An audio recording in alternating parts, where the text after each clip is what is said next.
Hi everyone, this is Chaoliang from ICLab HKUST. Very glad to have this chance to talk about our recent work on scalable and efficient hardware acceleration architecture for Stateful L4 load balancing. This is a joint work with several colleagues at ByteDance and several interns from ICT and Peking University. Layer-4 load balancer is widely deployed at the data center boundary to connect the wired internet and data center. A load balancer determines the target rail server for every inbound packet and encapsulated internet packets based on the selection result, including net for both IP and port and VXLAN encapsulation. For the outbound traffic, the load balancer decapsulates the data center packets so that they can be transmitted on the internet. Nowadays, we observe that many industry load balancers tend to be stateful. They record the connection state that which process in which server is serving this connection. It is usually realized by maintaining a connection table, where the key is the connection's file tuple and the values are the IP address of a real server and a port number. The stateful design promises per connection's consistency, which is an ability for the load balancer to deliver the same packets of the same connections to the same server and the same process. Per connection consistency can effectively avoid connection broken caused by switching real servers or process. Driven by exponentially increased content delivery and cloud computing demands, a typical load balancer in large service providers usually supports terabits per second of internet traffic with tens of millions of concurrent flows and millions of new connections per second. However, we find that existing solutions fail to meet both requirements in a scalable and efficient way. One common solution is software-based solution, which implements load balancing functions in software server. Software-based solution can easily scale up to support high throughput. However, they suffer from low efficiency since many software load balancers running in a low bandwidth. Therefore, supporting terabits per second traffic may result in a large number of servers. The low efficiency not only incur high cost and energy consumptions, but also sometimes make such system be undeployable in resource-constrained data centers, like POPs or edge clusters. The behind reason is that processing packets in software incurs a high latency and jitter. The introduced latency sometimes is comparable to internet latency when CPU utilization is high. This latency impact prevents software-based solutions from serving heavy workload. To improve the efficiency, there is an emerging trend to accelerate load balancing with programmable switch to provide high throughput and low latency. However, programmable switch has inherent scalability limitations. In the data plan, a typical programmable switch contains 50 to 100 megabytes memory, which limits the connection table size. As a result, it fails to support a large number of concurrent connections.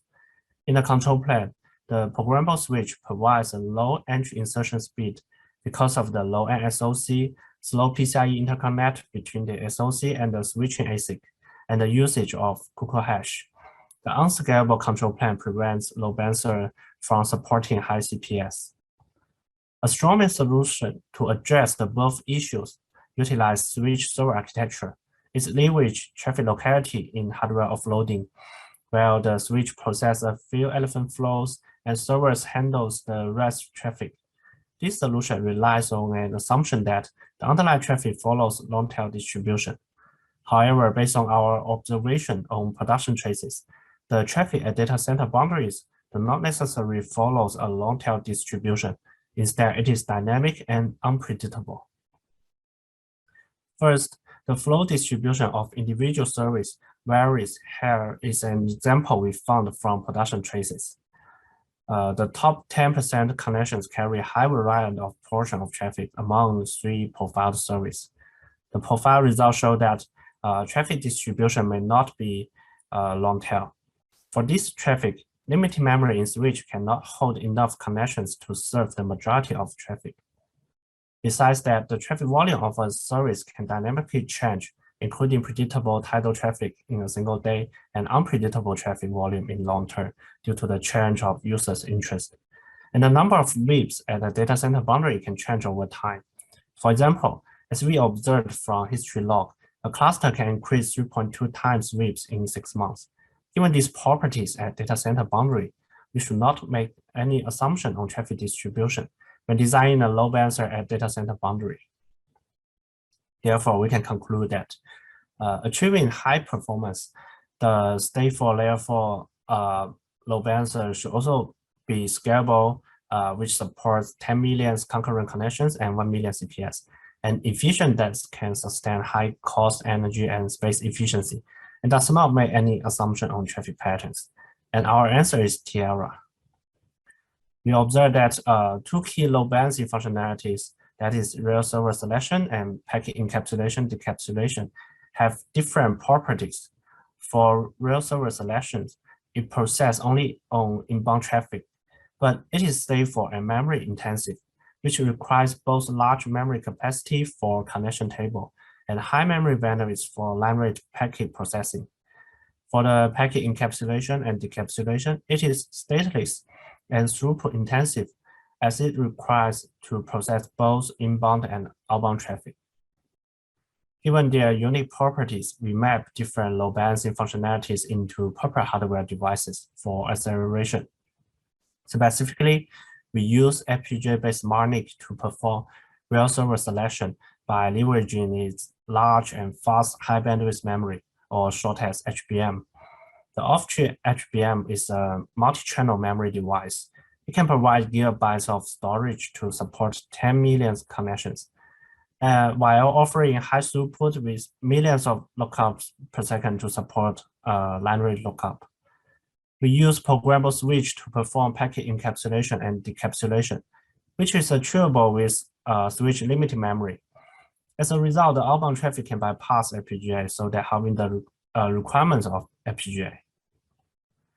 Based on the both idea, we designed Tiara, a three-tier architecture for stateful load balancing acceleration.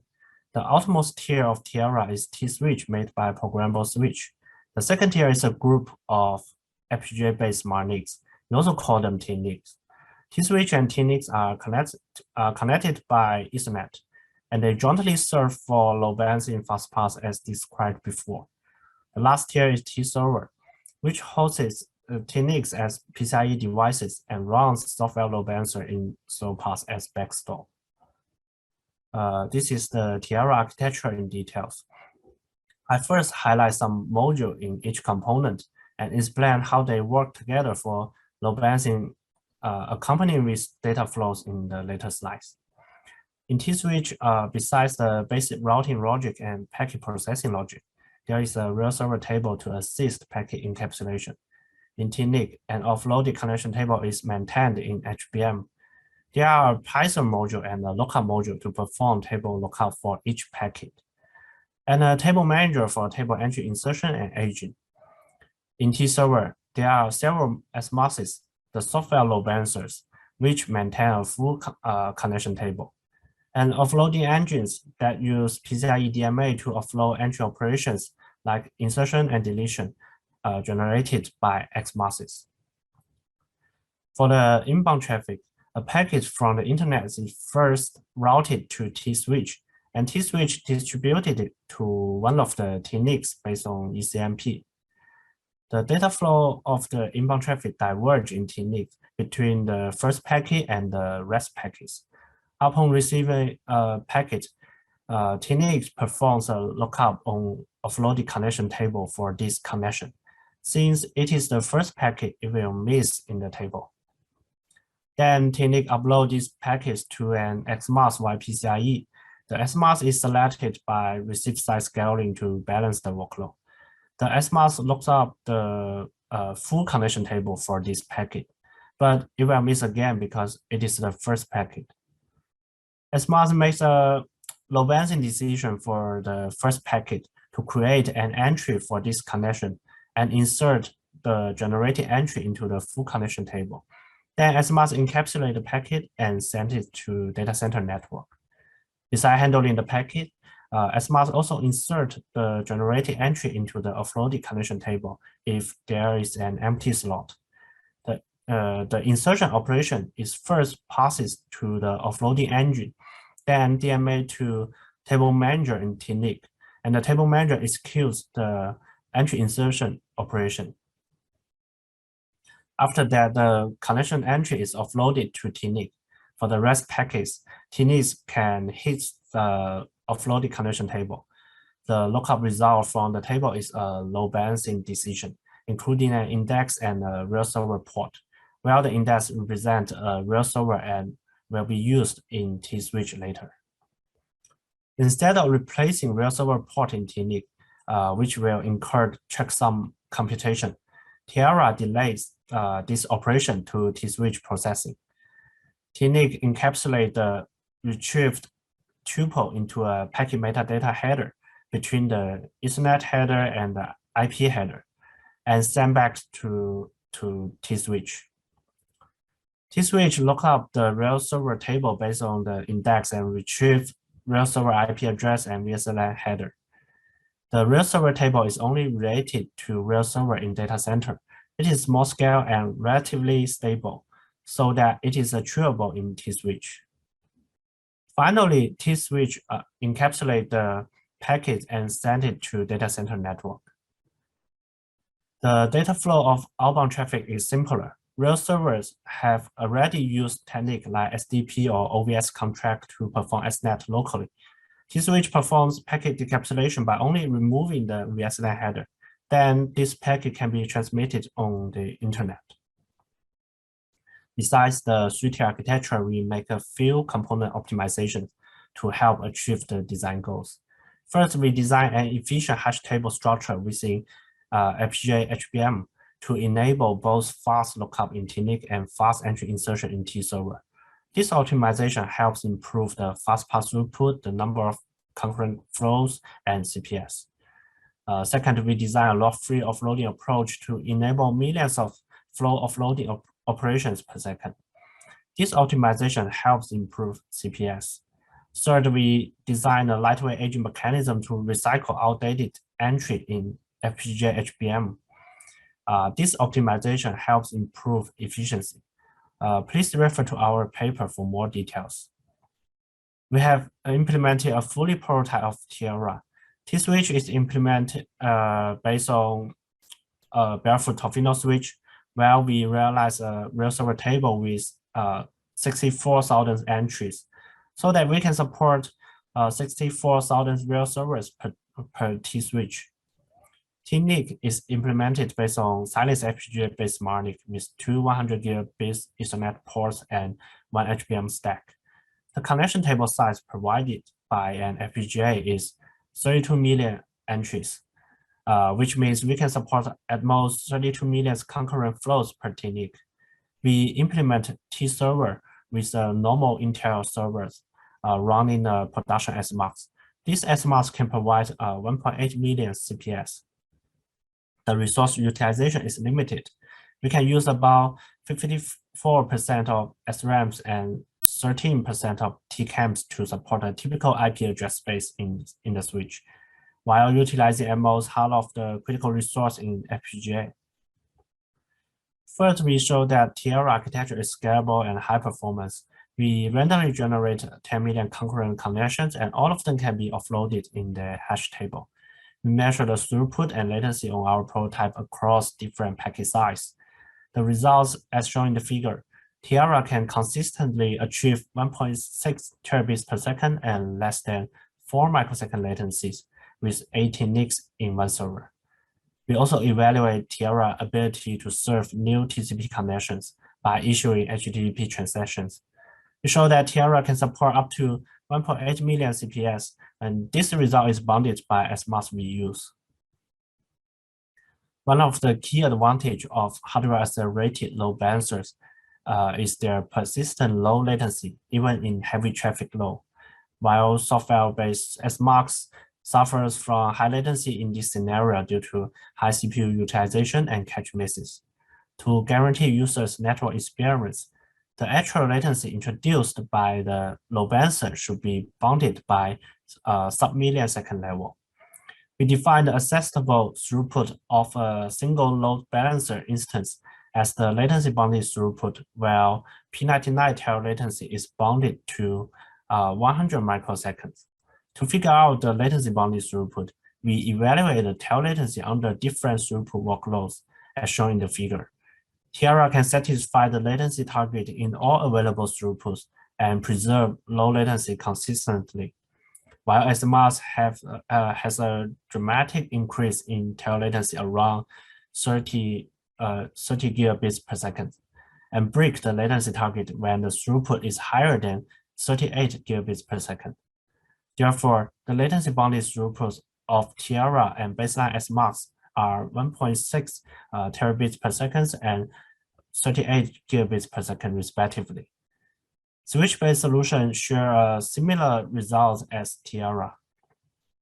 In summary, we compare Tiara and SMAS.